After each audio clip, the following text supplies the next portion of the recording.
ఇప్పటికీ కుశాల్ చంద్ ఇల్లు రాహతాలోనే ఉంది.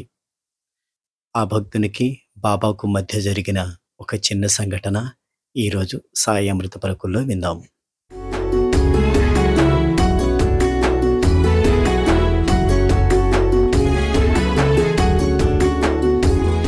రహతా నివాసి కుశాల్ చంద్ చాలాసార్లు బాబాను దర్శించుకునే వంకతో వచ్చి ద్వారకామాయిలోనే ఉండిపోయేవాడు.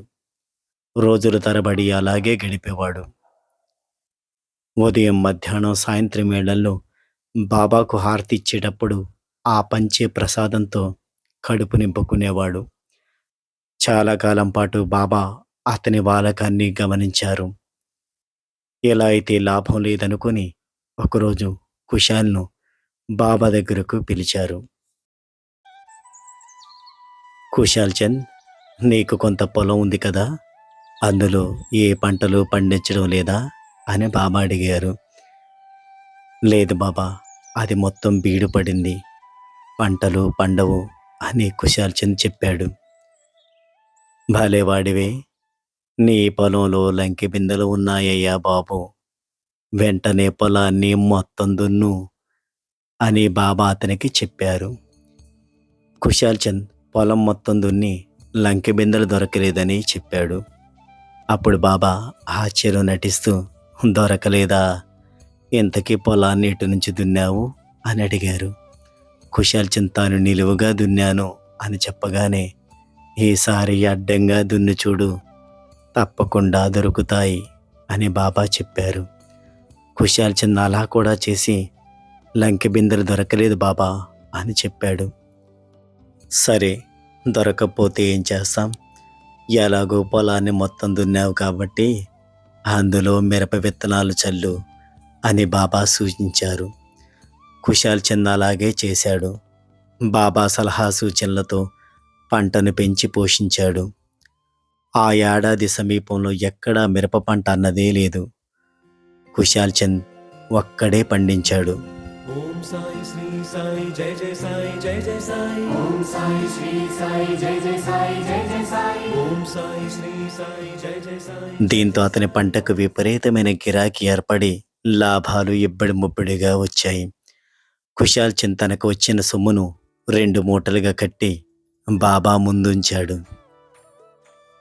లంకె బిందెలు ఎదురుగా పెట్టి దొరకలేదని అబద్ధం చెబుతావేమయ్యా, ఇవే లంకె బిందెలు. సుఖం, కోరికలు, సంపద, కీర్తి, ప్రతిష్ట ఏదైనా సరే అయాచితంగా లభించవు. దేనినైనా ప్రయత్నంతోనే సాధించుకోవాలి. స్వేదం చిందించనిది సంపద దక్కదు. సాధన చేయనిది ఏదీ సాధ్యం కాదు. మనిషిగా పుట్టినందుకు ఏదో ఒక పని చేయాలి. భక్తి మంచిదే, కానీ దాని పేరుతో పని మానుకోవడం మహా చెడ్డ గుణం. పని పాట చేసుకుంటూ ఓం సాయి శ్రీ సాయి నిత్యం స్మరించుకో. ఇక నువ్వు చేసే పనికి ఆటంకం ఉండదు. నా భక్తులు నిత్య చైతన్యంతోనే ఉండాలి, అర్థమైందా అన్నారు.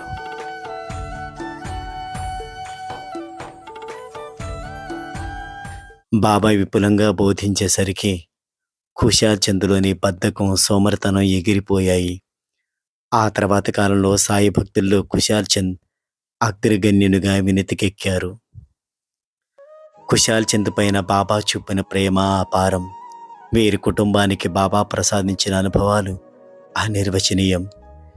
బాబా ప్రేమామృతాన్ని తనివి తీరా రుచి చూసిన కుశాల్ చంద్ బాబా లేని లోకంలో తాను ఎందుకనుకున్నాడో ఏమో కానీ, సరిగ్గా బాబా సమాధి చెందిన నెల రోజులకు, అంటే 15/11/1918 తేదీన సాయిలో ఐక్యమైనాడు కుశాల్ చంద్. సాయి భక్తులు షిరిడి వెళ్ళినప్పుడు రాహతాలో ఉన్న కుశాల్ చంద్ గృహాన్ని తప్పకుండా దర్శించండి. కుశాల్ చంద్ గృహం ఎప్పుడూ తెరిచే ఉంటుంది. లోపలికెళ్ళి బాబా కూర్చున్న ప్రదేశాన్ని, అక్కడ కుశాల్ చంద్ వారసుల ఫోటోలను కూడా మనం వీక్షించవచ్చు.